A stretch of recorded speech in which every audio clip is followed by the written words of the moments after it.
Griffin Nolan's feet flew out from under him the second they hit the slick pool deck, and before he could blink, he was flat on his back, the sky spinning above him. "You okay?" a woman's voice shouted. He groaned, one hand gripping his head. "Does it look like I'm okay?" "No," the woman admitted, already kneeling beside him, her hands surprisingly strong as they gripped his arm. "But I've seen worse. Come on." Griffin blinked as she helped him sit up. She wasn't wearing a lifeguard uniform, just denim cutoffs and a white tank top with a lemonade stain near the hem. But she had calm eyes, tanned arms, and a ponytail that had mostly fallen out, and she looked at him like she wasn't intimidated in the slightest, which was new. He took her hand and she pulled him to his feet. "Thanks," he muttered, brushing chlorinated water off his designer shorts. "No problem. You hit your head." "Probably." He paused. "Wait, where's my phone?" She bent down, scooped up his phone from a puddle, and handed it to him. It dripped. He sighed. "That's a few $1,000s gone." The woman raised an eyebrow. "Maybe next time don't walk like you own the place." "That's because I do," he muttered. She blinked. "Excuse me." Griffin looked up at the resort, the sleek white exterior of the beachfront property gleaming under the sun. "It's mine." She burst out laughing. "Right? And I'm Beyoncé." He gave her a long look, then stuck out his hand. "Griffin Nolan, owner of Nolan Resorts." She stared at him, her mouth slightly open. "Wait, you're the Griffin Nolan? The guy who just bought out this whole place last month?" He gave a wry smile. "The very one." She let out a breath. "Well, damn. That's unexpected." "Why's that?" She shrugged. "You looked more like a guy who got dragged here by his rich cousin." Griffin chuckled. "And you look like someone who works here but doesn't wear a name tag." "I don't," she shot back. "I'm not staff. I'm just helping my aunt this summer. She manages the poolside snack bar." "Ah, so you're slumming it by the beach." She rolled her eyes. "Something like that. You got a name? Or should I keep calling you Beyoncé?" She crossed her arms. "Nova Daniels." Griffin liked the way it sounded. Simple, bold, real. "Well, Nova Daniels," he said, glancing down at his soaked shirt, "you saved a millionaire from drowning in his own ego." "Happy to help," she said. "Although I'm not sure I'd call it drowning. More like slipping on a stupid decision." He raised an eyebrow. "You always this blunt?" "Only when people deserve it." He grinned. "I like that." She gave a small smile but didn't say anything else. A breeze swept through and Nova tucked a strand of hair behind her ear. "I owe you a drink," Griffin said suddenly. "What? A drink? For pulling me up?" "I'm not exactly used to people saving me." Nova hesitated. "You don't have to, I want to." She studied him for a second, then nodded. "All right, one drink. But only because I'm curious if you're actually as full of it as you seem." Griffin laughed. "Fair enough."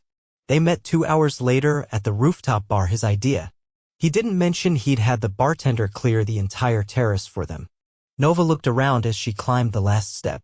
"This place is empty." "I like privacy," Griffin said, standing as she approached. Nova wore a sundress that caught the wind just enough to make his breath hitch. She sat across from him, crossing her legs under the table. "Let me guess," she said, eyeing the menu. "You're going to order something I can't even pronounce." "I was actually going to ask what you like." "Then order that." She blinked. "That's unexpected." He shrugged. "You pulled me out of a puddle of embarrassment. It's the least I can do." "Fine. I want the strawberry basil mojito." He flagged down the bartender. "2 of those." They talked. 4 hours. About nothing and everything. Nova told him about growing up an hour inland. About how she hated the pressure of college but loved working with kids. Griffin told her he dropped out of college after 1 semester and built his first resort website while sleeping in his car. "You're serious?" she asked, sipping her drink. "Serious. But now you own this?" She gestured vaguely to the ocean view. "And 10 others." Nova whistled. "So you're not just a little rich." He grinned. "No, I'm extremely rich." "Wow," she said, shaking her head. "You really do own the place." He leaned forward, his voice softer. "But you're the first person I've met here who talked to me like I don't." Nova's eyes flicked to his. She looked away, but not fast enough to hide the small smile. Don't get too sentimental on me, she joked.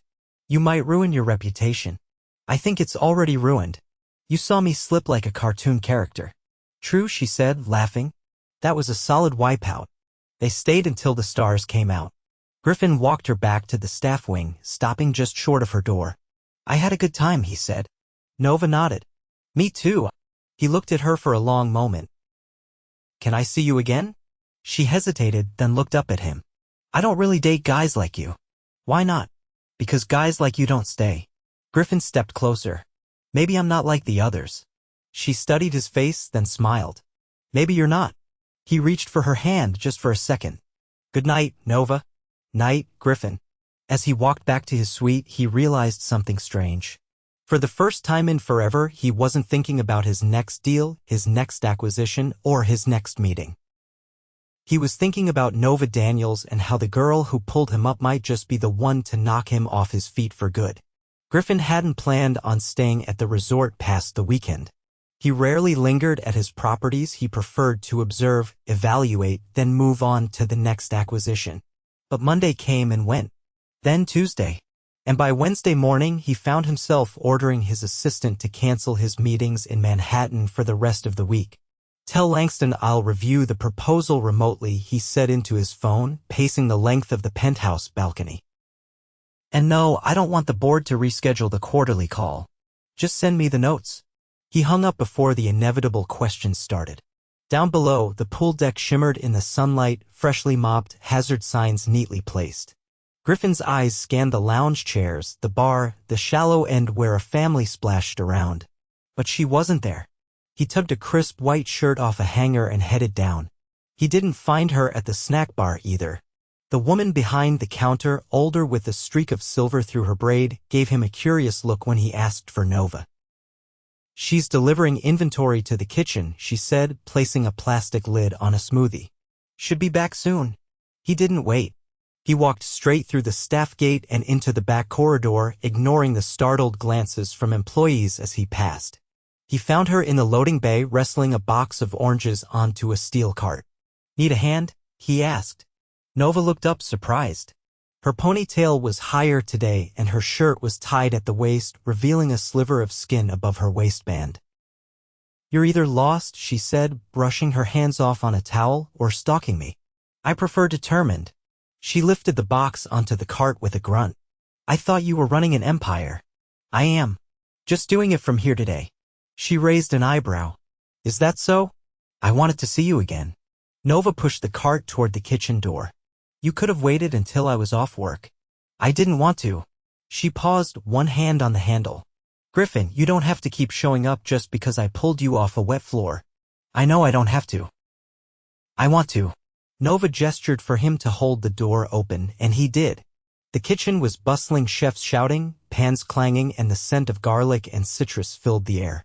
She parked the cart by the walk-in fridge, then turned to him, arms crossed. You're not used to people telling you no, are you? He tilted his head. Are you saying no? I'm saying I don't get what you want from me. I want to get to know you. Her gaze didn't waver. Why? Because I haven't been able to stop thinking about you since that night on the terrace. Nova's face softened, but only slightly. And what happens when you leave? I haven't left yet. That's not an answer. He stepped closer, lowering his voice. I don't have one. But I do know I'm not walking away until I figure out what this is. She studied him, eyes searching for something. Then she turned, pulled a clipboard off the wall, and handed it to him. You want to get to know me? She said. Help me inventory the walk-in. Griffin blinked. Seriously? Consider it a crash course in what my life actually looks like. He followed her into the fridge. The air was sharp with cold, the shelves stacked with produce, dairy, and trays of prepared food. Nova handed him a pen. Read the labels. Mark anything that's low. He did. For the next 20 minutes, they worked side by side in the chill, shoulder to shoulder, their fingers occasionally brushing when they reached for the same clipboard. Nova rattled off items with ease, her voice steady, efficient. Griffin wrote down everything she said, his breath fogging in the cold. She pulled a crate of herbs from the bottom shelf and glanced up at him. You ever do anything like this before? I once washed dishes at a diner in Queens. No kidding. He nodded. I was 17. Got fired for breaking too many plates. Nova laughed. That tracks. They finished the list, and when they stepped out of the fridge, Griffin exhaled deeply, rubbing warmth back into his hands. So, she said, taking the clipboard, still interested? I've never been more interested. Nova looked at him for a long second, then shook her head, smiling faintly to herself. Come on, she said. I need coffee. They walked out through the back exit and down a narrow path that led to a shaded courtyard. A small cart sold espresso and pastries to staff on break. Nova ordered 2 coffees, then handed him one without asking what he liked. You strike me as a no-sugar, black coffee kind of guy, she said. He took a sip. You're not wrong. They sat on a low wall, legs stretched out in front of them. You seem different today, Nova said. How so? Less polished. Less CEO. Maybe I needed a break from being that guy. Do you even know how to take a break? He looked at her over the rim of his cup. Maybe you'll teach me. She glanced at him, amused. So what's your deal, really? You work non-stop, you buy luxury properties like they're shoes, and now you're hanging around a resort kitchen like it's a vacation. Griffin leaned back on his hands, the concrete warm beneath his palms. I've spent the last 10 years chasing things, building things, and it all started because I wanted control. I grew up watching everything fall apart, my dad's business, my parents' marriage, everything. So I decided I'd never let anything slip through my fingers again.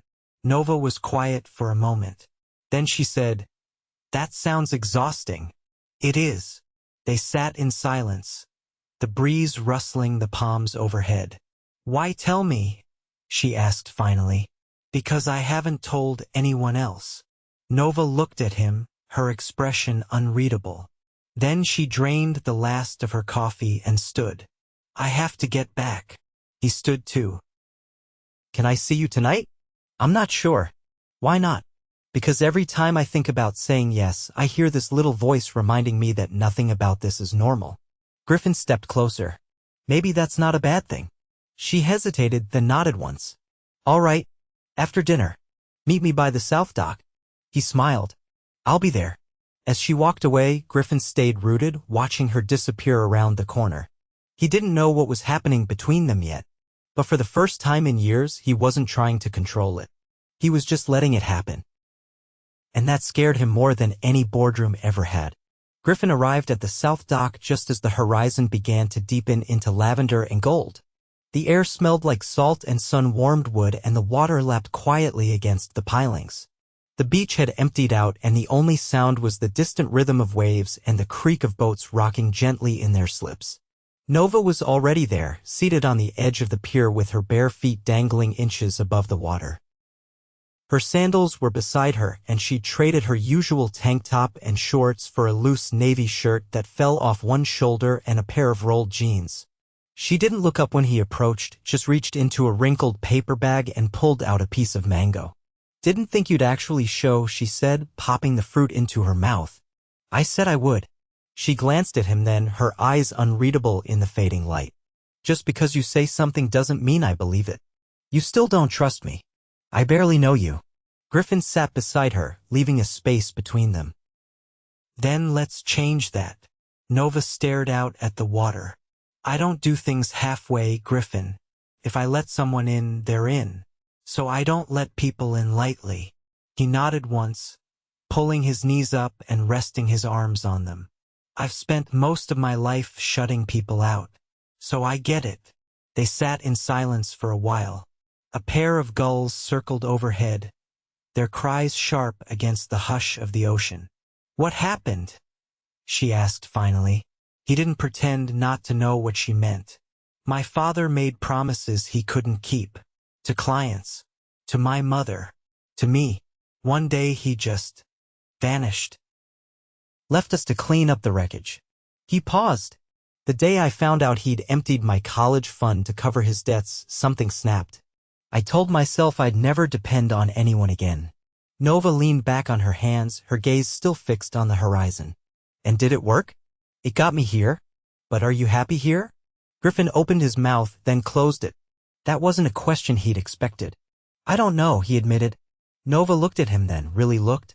You ever stop long enough to ask yourself that before now? No, maybe that's why you're still here. Not because of me. Not because of this place. Maybe because you finally ran out of things to chase. He turned his head toward her. And what if I'm chasing you now? Then you better keep up, she said, tossing him a second piece of mango. He caught it and took a bite before he could think better of it. It was sweet and cold, and the juice ran down his fingers.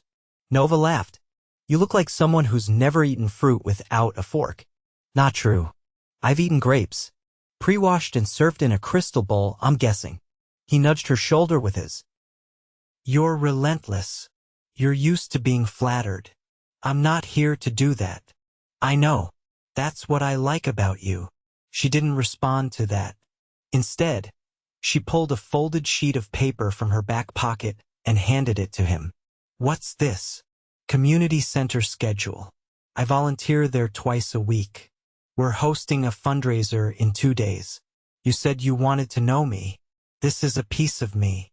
He scanned the page, noting the handwritten notes along the margins. You're organizing all this? With the director. And a few others. He folded the paper carefully and tucked it into his shirt pocket. Where and when? Friday. 7 sharp. Don't wear linen.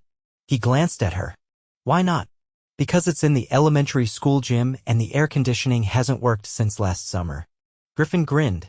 Duly noted. Nova stood and dusted sand from her jeans. You coming? Where? I need to return the card I borrowed earlier. They'll lock the storage by 9. He rose and followed her, the dock creaking beneath their footsteps. As they walked back through the resort, Griffin took in the way staff nodded at Nova, familiar, warm, like she was one of them. Not just someone passing through, but someone who belonged. Outside the maintenance shed, a young man was struggling to lift a heavy crate onto a shelf. Nova stepped in without hesitation. Lift from the corner, she said, crouching and giving him a hand. Griffin watched her, struck by how easily she moved through this world, practical, unbothered by hierarchy, completely unaware of how rare that was. He'd been surrounded by people who performed kindness for show. Nova didn't even think twice.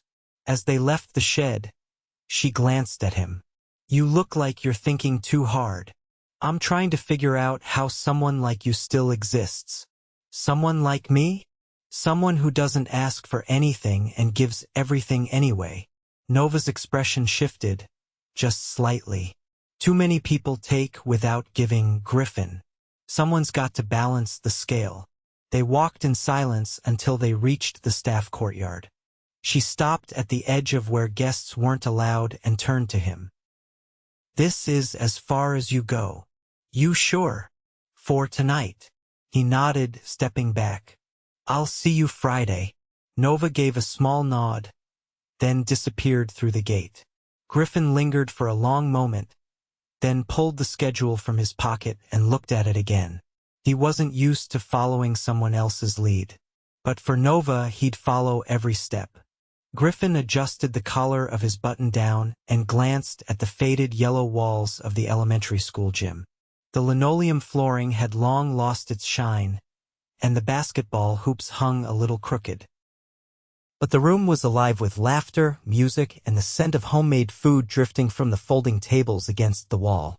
Colorful paper banners stretched across the ceiling, and kids darted between legs with cupcakes and juice boxes in hand. He spotted Nova near the raffle table, kneeling beside a little girl who was tugging at a tangled roll of tickets.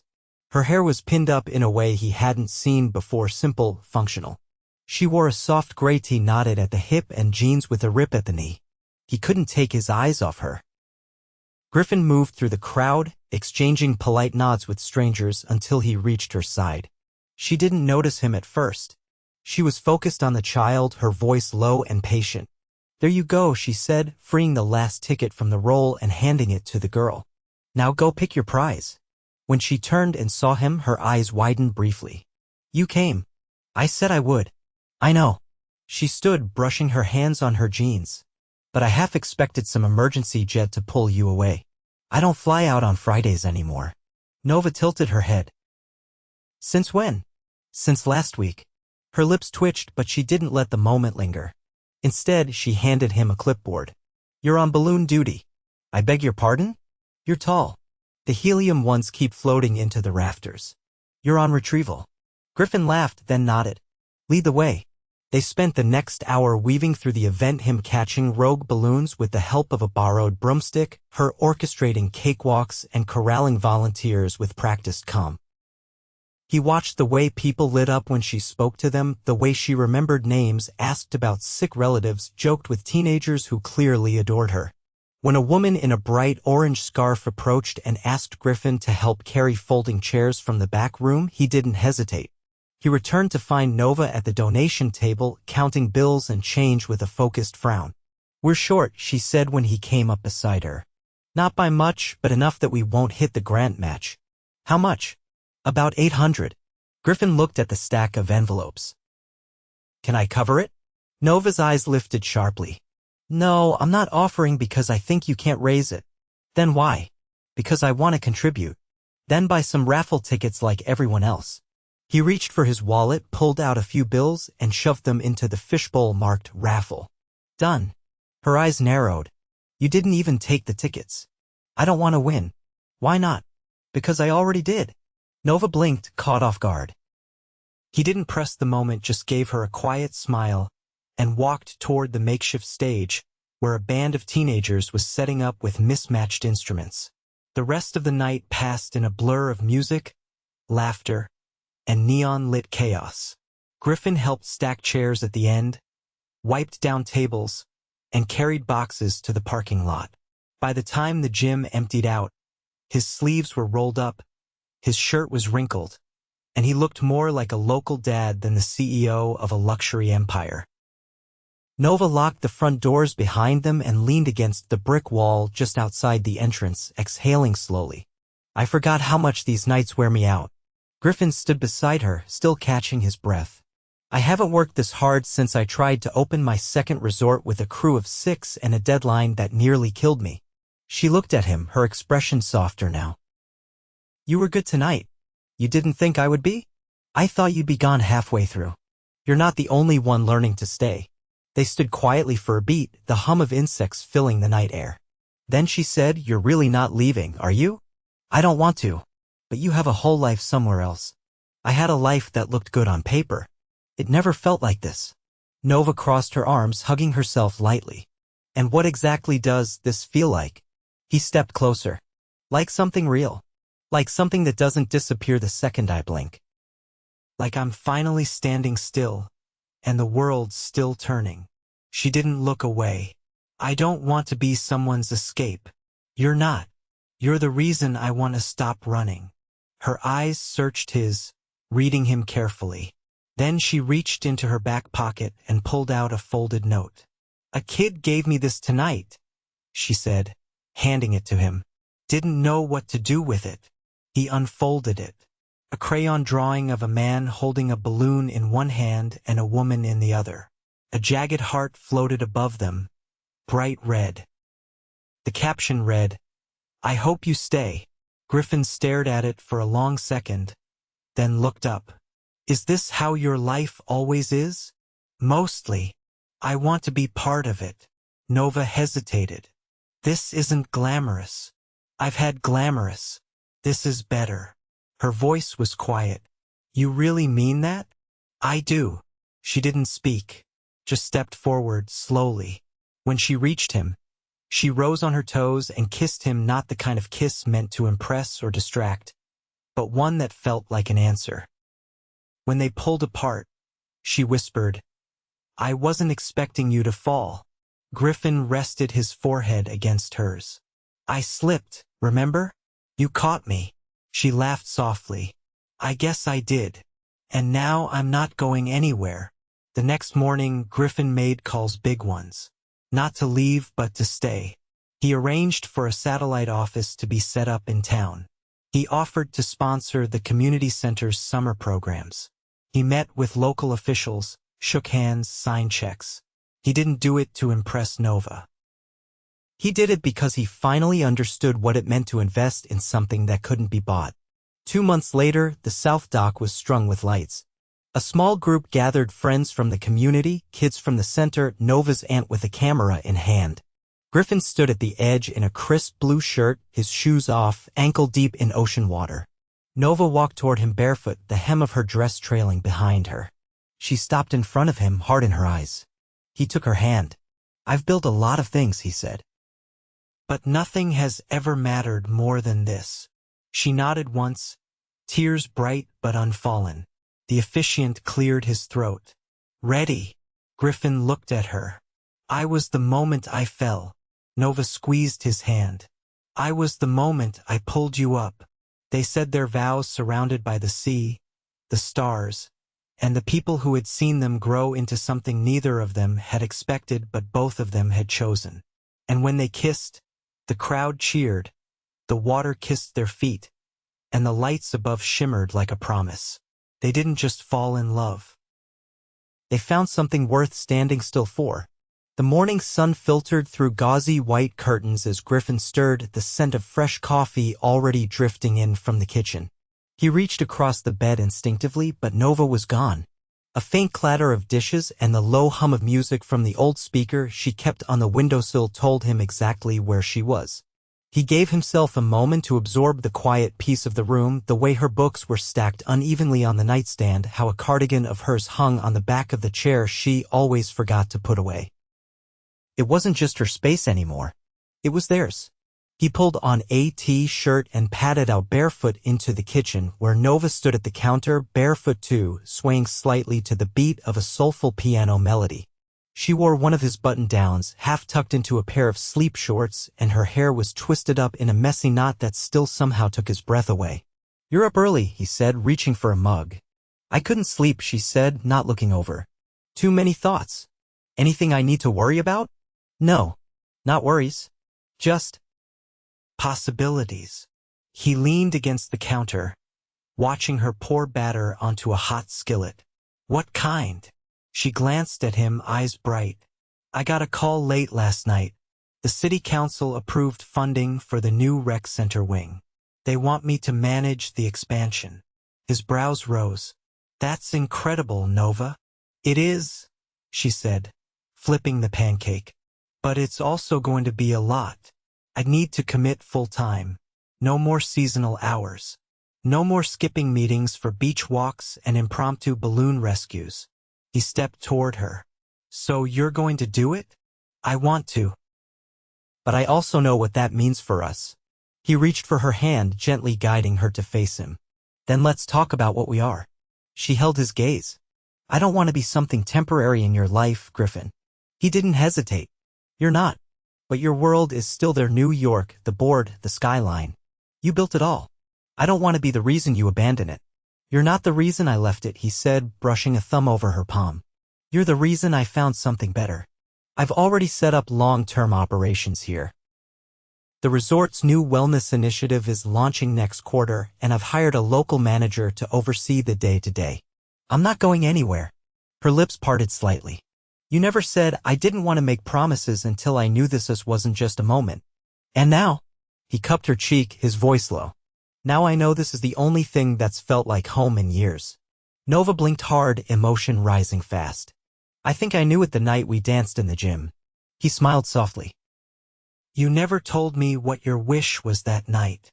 She hesitated, then whispered, "That you'd choose me, even when the world came knocking." He kissed her then, slow and certain, sealing the truth between them. Later that afternoon, they walked hand in hand through the lot where the new rec center wing would break ground. Griffin paused by the old playground fence, eyeing the faded mural painted by kids years ago. "They're going to need an updated one," he said. Nova grinned. "You volunteering?" He raised a brow. "Are you saying I'm artistic?" "I'm saying the kids would love it if the guy who used to chase balloons painted a sun with a crooked smile." He looked at her, the wind tugging at her shirt, her eyes sunlit and steady. "If I'm painting it, you're painting it with me." She laughed, slipping her arms around his waist. Deal. That weekend, they hosted a community barbecue at the beach behind the resort. The guest list included everyone from the resort staff to the kids from the center. Griffin handled the grilling under strict supervision from Nova's aunt, while Nova organized beach games and a sandcastle contest that turned unexpectedly competitive. At twilight, as the fire pit crackled and the last of the marshmallows were roasted, Griffin stood and raised a glass. "I used to think success was about what you could build," he said, his voice carrying over the hush of the crowd. "But it's really about who you build it with. And I found someone who makes everything worth building again." He turned to Nova. "Being with you has been the best decision I've ever made. And I want everyone here to know that I'm staying for good.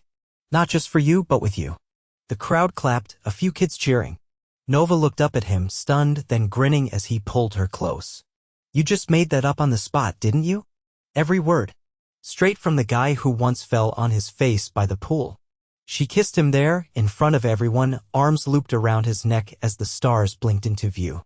Months passed, and life settled into something neither of them had expected but both had longed for.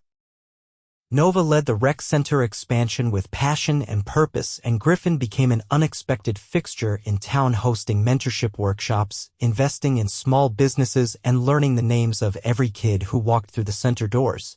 They bought a house 2 streets over from the beach. It had a crooked porch and a lemon tree in the backyard. Griffin insisted on repainting every room himself, even if Nova had to redo most of it when he wasn't looking. One morning in spring, he found her out back beneath the lemon tree, sketching plans for a new after-school program. He knelt beside her, pulled a small box from his pocket, and opened it without saying a word. Nova's eyes filled as he held out the ring, a vintage gold band with a single sapphire, the same shade as the ocean the first day he fell. He didn't have to ask. She nodded, tears slipping down her cheeks. "Yes. 1,000 times yes." He slid the ring onto her finger and kissed her like it was the first time all over again. They didn't need a grand wedding. Just a small ceremony on the bluff, overlooking the water. The same dock nearby, the same people who'd watched their story unfold. Vows were exchanged with bare feet in the grass and laughter in the air. As the sun dipped below the horizon, Griffin twirled her across the grass to the sound of a local band playing their favorite song. "You know," Nova murmured against his chest, "for a guy who fell flat on his back, you've landed pretty solidly on your feet." He kissed her temple. "That's because I fell in the right direction." They danced until the stars came out, until the music faded into the surf, until the only thing left was the warmth of each other and the life they'd built together.